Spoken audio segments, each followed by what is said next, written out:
Right, so here we are, we're interviewing Ralf Jacobs, who makes beautiful laser cyanotype harmonograms. Did I say that correctly?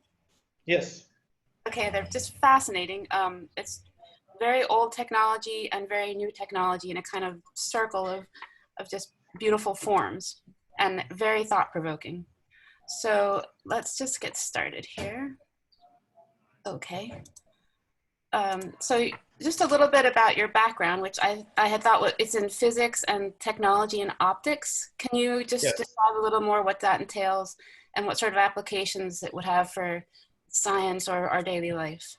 So I work at a company, and it's called, we call it the machine factory. So we design and produce machinery, and mostly this machinery is used to make products.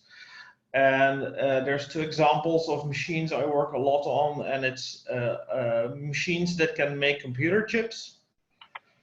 So microprocessors, and machines that can make displays like screens, like phone screens and TV screens. And that's the most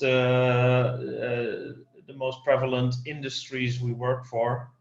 And I'm an optical engineer, so like I studied a lot of physics. And I'm specialized in optics, and I design sensor equipment and inspection equipment for use in machines. Like in these machines, always something needs to be positioned, or you need to see some things or sense some things. And I work with a lot of other engineers, and together we build a machine. And my specialty is getting all the the sensors and the optics in a machine right. And it's a lot of conceptual design. So we start at the beginning of, like, there's nothing, and they want to start to make a machine for a new production process. And it's the most, there's a lot of thought that goes in it, and we have some kind of professional methods to how to design a machine from the beginning. And I encounter a whole lot of technology in my job. And the sad thing is, like, I cannot really tell the juicy details, if ever they are juicy. But everything I do for the company is under NDA, and it's always our customer is always afraid that his inventions will leak to the Chinese or something before they can patent it. So I cannot tell a lot of juicy stories about the work specifically. And that's one of the reasons I ventured in art, but with the same amount of technology, because then, like, I can talk about my blue drawings and how they come to be and the techniques behind it for hours, and I'm not under the NDA, so that I actually can. I started with art like 10 years ago, mostly because like when I come home from my job, I work in an office most of the time, or in a laboratory, and the job is fun, but it's still a job. And it's a lot of meetings and emails. And during COVID lockdowns, I had to work from home, which was a lot more boring than working in my lab. And I was searching for an outlet of my energy. And I started making these blue drawings. So I had the laser and the cyanotype process, and just started working with it. Sometimes a bit like the cyanotypes take sometimes an hour to irradiate, so I can just start one before I go into a meeting and make them while working. It's a very it's not a very fast process, but it takes an hour of waiting usually, and for big ones even longer. But that gives quite a nice pace to it. It's kind of a relaxed process, and that's what I enjoy very much. Did you Did you experiment with other photographic processes before you hit on the cyanotype? Yes, I tried a few things. The first I tried like normal darkroom photography, but my laser is very powerful, and the photographic stuff is very light sensitive, like 1,000 times more light sensitive than my cyanotypes, and that's why I needed to illuminate like for parts of a second, and this was difficult technically. So cyanotype is way slower, but it enables, well, I can do this in the kitchen without poisoning myself, without total darkness. So it's in practice, it's just a very nice and a process that that you can do anywhere. I did it at a few festivals. I can just take my laser and if How I big, have access. how big is the laser? Yeah, like this, like a watermelon, so to say.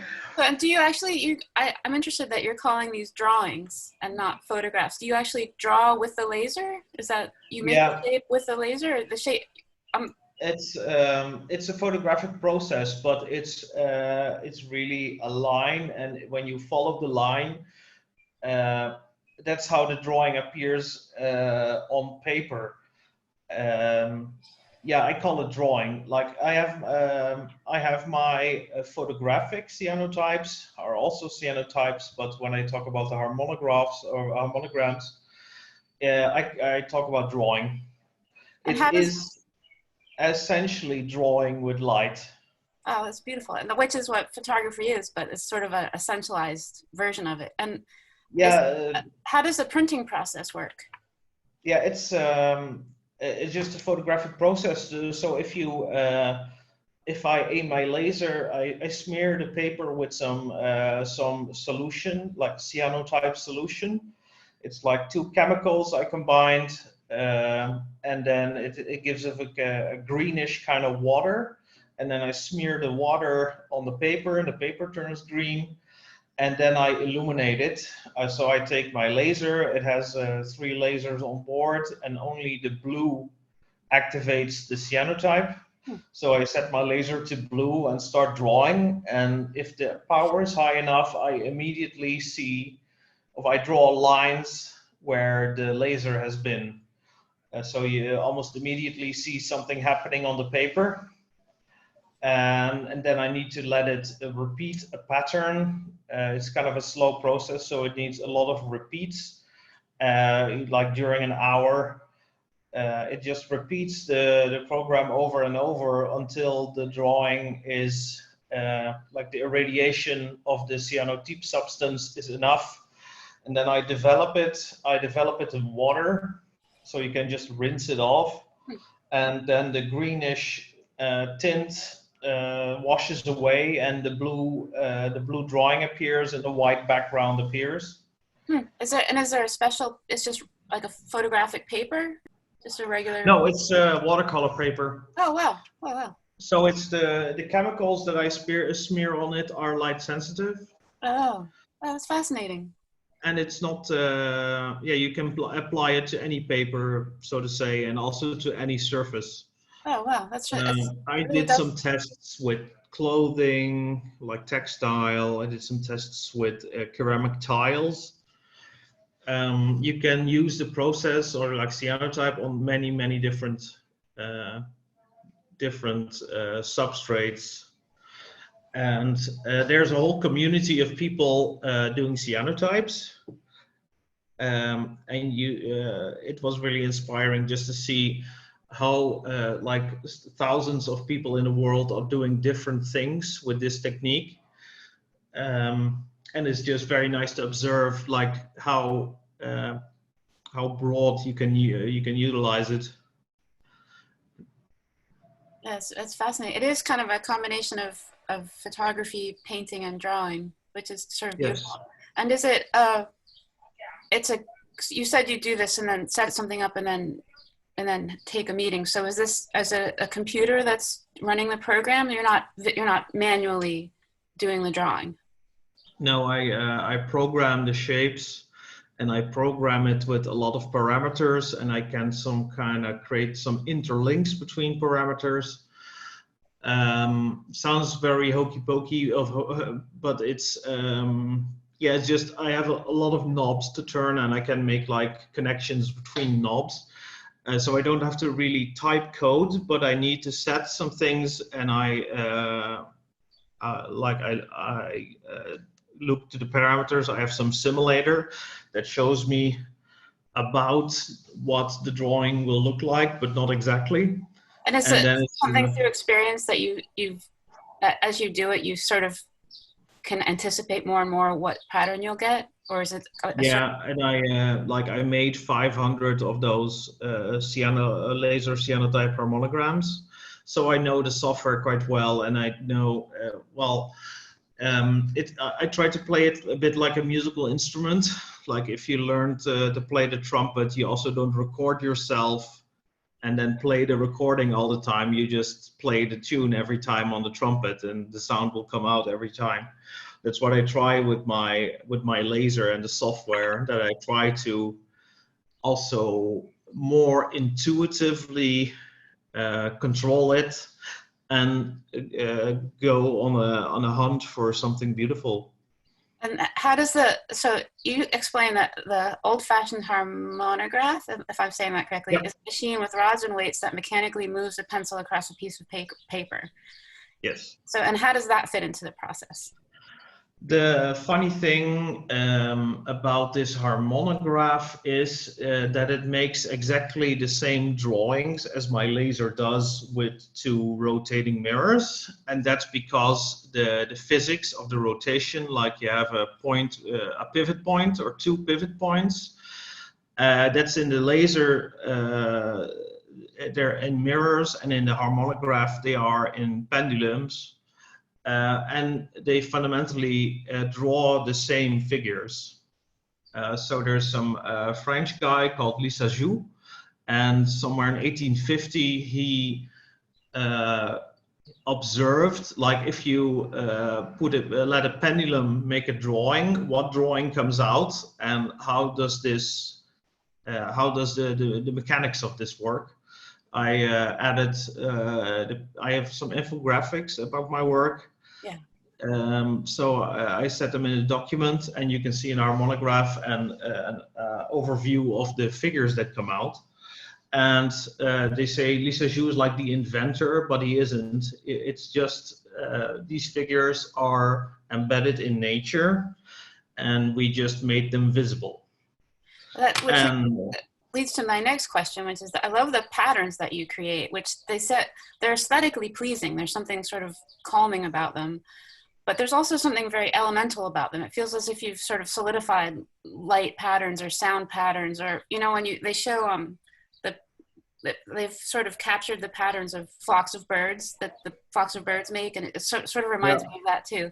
They have kind of, some of them have sort of the fragile, vulnerable strength of skeletons, like a rib cage, or so it really feels like you've captured something transient, sort of time and space, like you've kind of can take a picture of a ghost or something that we don't always see, but we sort of sense that it's there.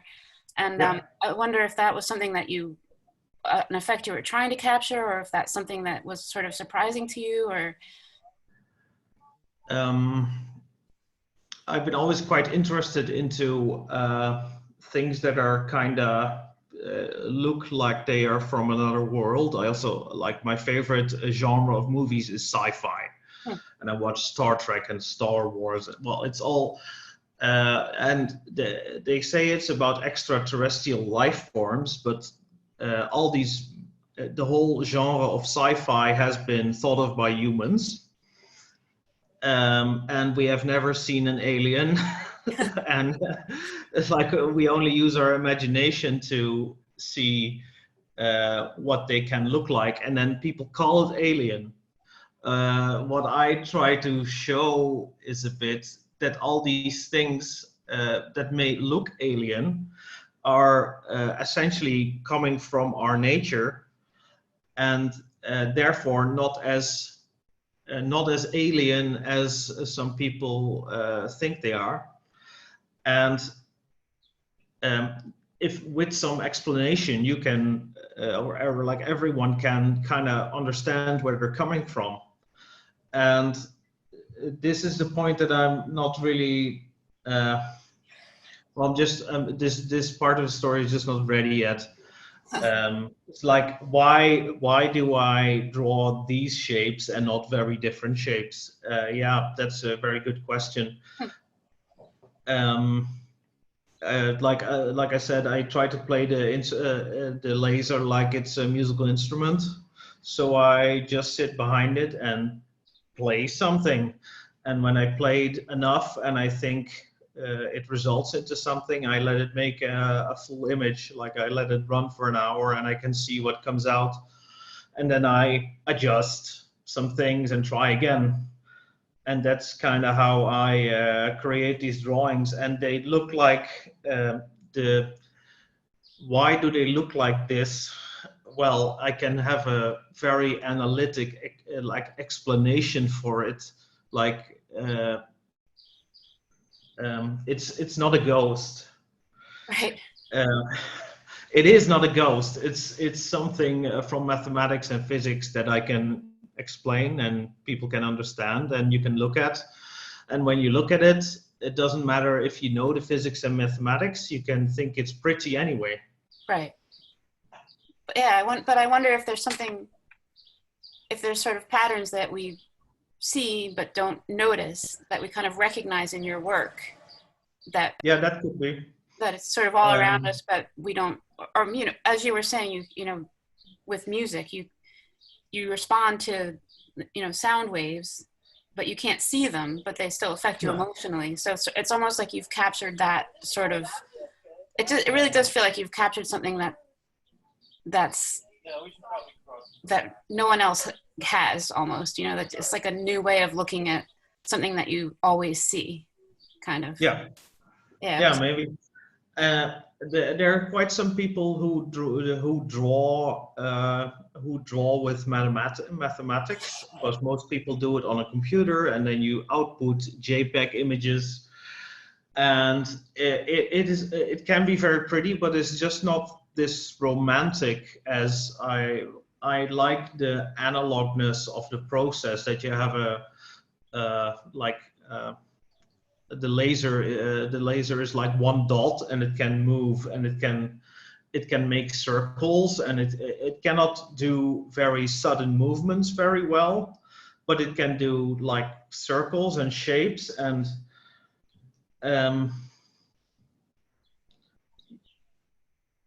yeah, where do I want to go with this? Did you invent the process with the whole going from the harmonograph to the laser to the cyanotype? Is that a process you invented? Yes, I think so. Oh. And there is, well, I know about all other people. There's one other person drawing cyanotypes with a laser, but he uses a different laser with a different movement system, and he draws fractals. So his drawings look very different, but still they're from the same medium. But you can think like, how many people draw in the world? Well, a whole lot. Yeah. And I think I made the link from the laser to the harmonograph to cyanotype, and well, yeah, that I see as my invention, but I use things that have been discovered or invented a while ago. Yeah, and I love the fact that the cyanotype is like the very beginning of photography, and then yes. The stuff you're working on is so new we can't even know about it yet, and somehow you found a way to sort of marry those and to make a new kind of image. Is sort of beautiful. And as you say that you present the patterns as alienating elements. Can you explain a little further what that means? Yeah, that's the alien part of it. People, when I look at them, I see sometimes something alien. Like if I project the orb Oh yeah, if you've seen my my postcards of Amsterdam Yeah, collection. yeah, I love those. So I've made very from once I just been on a tourist trip to Amsterdam and photographed these sites, and then superimposed my images, my laser images upon them. Yeah, what do I try to tell with that? Is well, it looks very alien, but it's in the end, it's like I'm not alien. The process is not alien, and some of parts of the process have been with us for hundreds of years. It's not that scary, Right. and it's not from a different world. It's from our world, um, and we shouldn't really be afraid of it. I love those And secondary landscapes. yeah, in the end, it's not the best thing to mention in a promotional article, but I have like a gallery in Amsterdam, and they have a lot of tourists that pass by, and I just wanted to give the tourists, like not every Chinese tourist may buy one of my works, but even showing that it to him is already interesting. Plus, they all need postcards to send home.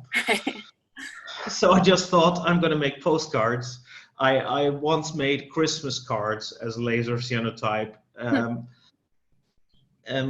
Also a bit to show like I can be very secretive about my process or not be able to show it, but I can show it, and I did some performances with it that like I just create I create work with people standing around and they can see how it works. And there's also a link to music that's very interesting philosophically, because when you see the image of the harmonograph and the harmonograms, they have some certain rules, and that they work well in ratios. Like you have two signals, and the ratio between the signal is important. Funny thing is that in music, the harmonic system is the same. You can hear if a tone is the same as a other tone, and you can also see it if you would let it draw with a harmonograph. Like if some people say like play a song on it. Well, if I play a song, then the drawing that would come out is like a big cloud, because music is like a long signal of music is way too chaotic to make a very detailed drawing. It will just be a big cloud. Oh, that's fascinating. And when I limit the amount of, say, length, and I go to like individual tones and individual chords, I can create drawings that are a direct translation of sound to image. So I can use the same sound to play on a speaker so that you can hear it, and I put the same signal in my laser and it will make a drawing. And this is kind of magical, but it's very different. It's very difficult to make a correlation like between what you see and what you hear. You can do it separately, but if you see something and then to know what it sounds like is almost impossible. But it's very interesting to dive into it, and in the end, I want to make some. I could make a direct translation from like someone singing in a microphone to a drawing. Only thing is the signal needs to be not too long, so it has to be a very short song, maybe like a second or so. And then I could create a drawing that is made from that signal. And you talk about Lorentz attractors. Can you explain what that is? There's like an advanced field in mathematics and physics called chaos theory. And in the last 50 years, they discovered some electronics and these electronics emit like it's a simple electronic circuit of a few components, and they emit chaos, as they say, a very noisy signal. And if you listen to it, you just hear noise, like static noise. And if I draw them with my laser and I take a big sample, it will turn into a cloud. But when I make the sample shorter, so I take like half a second of signal and go even down from that. Above comes the signature of the chaos. And so these specific electronic circuits, they have a shape, the signal that comes from them. And a Lorentz attractor is one of those shapes. So they have some electronic circuits and some like mathematical models that deliver these shapes. And these shapes are very deeply embedded in our physics. And well, if you Google for a Lorentz attractor, you can see the drawing and you will recognize it. But there are like 25 or 30 different ones existing in literature. And it's only people in advanced physics know that they exist. But also these things are they are not as scary as they look. They can be quite pretty, and they are also very deeply embedded in our nature. And it's not a ghost, it's just something from deep down, and you can make it visible. Well, I can make it visible and you can look at it. So it's kind of what you were saying, that your patterns are reminders of all that goes on beyond our everyday perception of reality. Just a quote. Yes. Yeah. And then what about the light flukes? That's a different process? Yeah, that's. I also I'll put a drawing in the file. Light flukes is when I started a few years ago, I was working with optical modeling software, and when I need to design a microscope, I need to make an optical model of it. It's like a physics model of the optic performance. And we quantify the quality of an optical system as a fundamental spot, like the smallest spot that you can project with this optical system. And they're like tiny blobs, like tiny 3D shapes. I was looking at these and I thought that they deserved more attention, so to say. So I tried to make a system with I have 3 lasers coupled into one beam, and then I pass them through some pieces of glass, and they create shapes. And I project these shapes on the background, and then I photograph them with an analog camera. So the shapes only exist, like I manipulate the things with my hands. So it only exists for as long as I keep my hands still. And I have a friend photographing it, and we're just, we're documenting these ghosts, so to say. We do these sessions that I have some glass objects, and I want to know what kind of shapes they create. And it's really funny because I have a lot of technical optics, but they make very boring shapes. Like the most beautiful things is a wine carafe, like a very old antique wine bottle or whiskey. We call it the carafe. And it has this intricate glass shape, and when you put it into the laser, it projects like whole constellations of just quite beautiful ghosts. And you call them cosmic, and I guess we've already sort of talked about this, but it's the same feeling that you've captured something elemental that's in, like in every living thing on like a very, tiny scale, but also kind of in on a bigger scale than we can, like both Yeah. on a smaller scale than we can understand, but also on a bigger scale than we can understand. And when I do a lot of them on a black background, and like the first art that I ever appreciated was pictures from the Hubble telescope from NASA, photographing nebulas or constellations of galaxies far, far away, and they always have these black backgrounds, being space, and then something floating in between or in the middle. And that's why this reminds me of this cosmic dimension.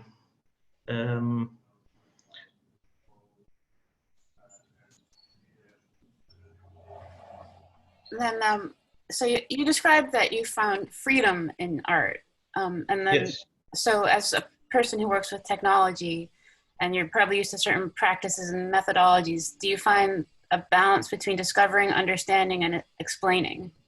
Is there a sense that art speaks for itself, or do you find yourself having to let go of certain ideas or restraints as a person who's works with sort of specific technologies? Is there more of a sense that in art there's sort of a lack of control or more chance, or is that something that is throughout all your work?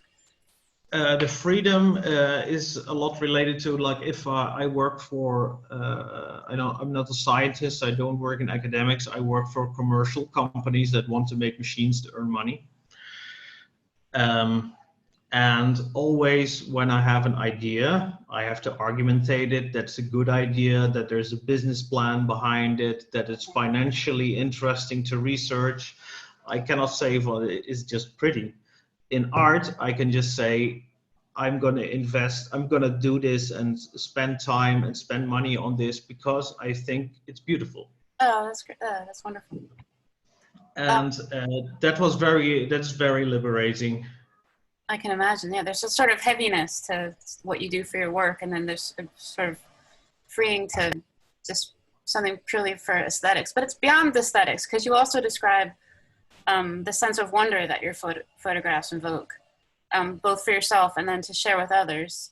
And it seems like for someone who works, you're not a scientist, but you work with technology, so there must be some threshold at which you have to accept that there are things that we can't fully know and can't fully explain.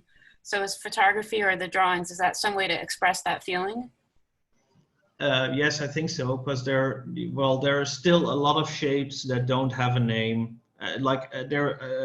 In science or in technology, there are so many ghosts still to be observed and documented. And I've been taught about the history of science a lot, but it's like biographies of famous scientists, and can be very boring. But in my imagination, it's kind of like a Marvel movie of some kind of scientist superheroes that do discoveries and do experiments and create the world around them, or define the world around them. And that's it's a bit of a romantic view of technological world. Yeah. But working there, well, I'm very motivated to look for new things in technology, and that's part of my daily job, is to do so. And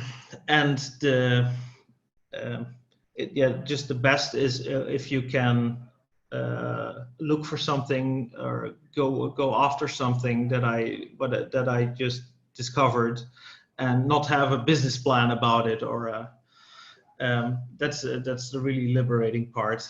It seems like you've brought sort of that sense of wonder to your job, and then the sense of knowledge to your art. So it seems like a nice balance.